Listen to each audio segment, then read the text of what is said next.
Today, we're going somewhere you might not expect. We're heading to the vibrant fields of Uganda, where one of humanity's oldest jobs, farming, is meeting one of its newest tools, artificial intelligence. It's a pretty amazing story, so let's dive in.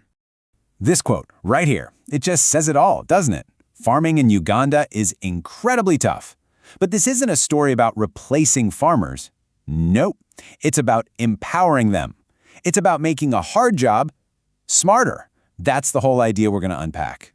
So to really get why this tech matters, you first have to understand the reality on the ground. For millions of people in Uganda, farming isn't just a job you clock in and out of. It is everything. It's their livelihood, their food source, and honestly, it's a daily battle. And that battle is fought on three main fronts. Just think about it. You're constantly up against the unknown. You're asking yourself, are the rains going to come when I need them? Is this weird spot on this leaf a disease that's about to wipe out my entire crop? And even if you succeed, even if you get a fantastic harvest, you're still wondering, am I actually going to get a fair price for all my hard work? These are huge, high-stakes questions. Okay, so when I say AI in farming, what pops into your head?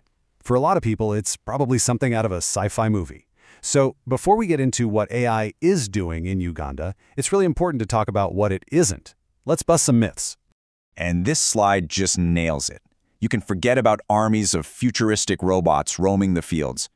The revolution we're talking about is happening right in the palm of a farmer's hand. It's not about expensive, complicated hardware. It's about data. It's about information delivered through a device most people already have, a smartphone. So here's the simplest way to think about it. AI, in this case, is basically just a really smart pattern finder. It looks at mountains of data, past weather, crop results, market prices, and it learns. It learns to spot patterns so it can make some pretty intelligent predictions that help a real person, a farmer, make a better decision. Okay, so let's get practical. How does this big idea actually turn into a useful tool? Let's look at how a regular smartphone is being turned into an incredibly powerful little assistant for farmers. All right, here's the first huge question every single farmer has to answer. Timing is everything. You plant too early, a sudden dry spell could scorch your seedlings. Plant too late, and you could miss the best of the rains. It's a massive gamble. And here's the answer. Now you have to remember, with climate change, traditional knowledge about the seasons is becoming less and less reliable. So instead of just guessing, AI can analyze all this weather data and give a much more accurate forecast right down to a specific local area. That helps the farmer pick the best possible time to plant, and that just dramatically cuts down their risk. Okay, next problem. Your plants are growing, things are looking good, but then you see something. A weird spot on a leaf. What is it? In the past, you'd have to guess, maybe wait for an expert to come by, which could take days, and by then, it might be too late. This is just a total game changer. Now, a farmer can just pull out their phone, snap a picture of that leaf, and an AI app analyzes it. It compares that photo to a massive library of plant diseases and can tell you what it is, almost instantly. It often even suggests how to treat it. It's literally like having a plant scientist in your pocket. And finally, the last hurdle. After months of backbreaking work, you've got your harvest. But the job's not done. You have to sell it. And if you don't know what the going rate is, it's so easy to get a lowball offer that just doesn't reflect the true value of your work. This is where information becomes pure power. These AI tools can send real-time market prices from different towns straight to a farmer's phone. All of a sudden, they can walk into a negotiation knowing exactly what their crop is worth. They can bargain from a position of strength and make sure they get paid fairly.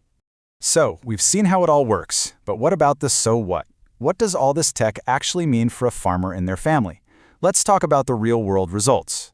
You know, it really boils down to these three huge improvements. By catching diseases early and planting at the right time, farmers lose less of their crop. By making all these smarter choices, they can actually increase how much they harvest. And with better data, they can plan for the future with a whole lot more confidence. And this, for me, this is the absolute key takeaway. The most powerful, most game-changing tool on the farm today isn't a brand new tractor. It's access to better information. It's about leveling the playing field, giving small farmers the kind of knowledge that, until now, was really only available to giant corporations. Now, it's super important to keep a balanced perspective here. This tech is incredible, but it's not a magic wand. It's not going to solve every problem. We have to be realistic about its limits and always remember who it's supposed to serve.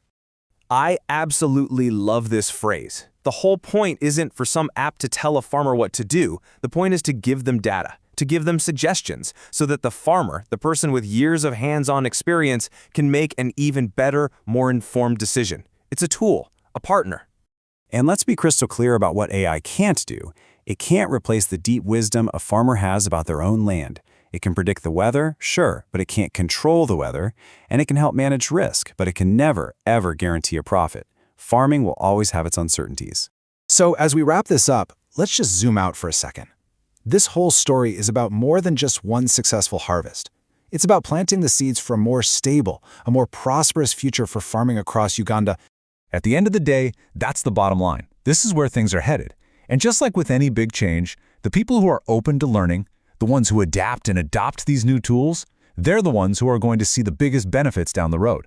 It's about cultivating knowledge right alongside the crops. So I'll just leave you with this final thought to chew on.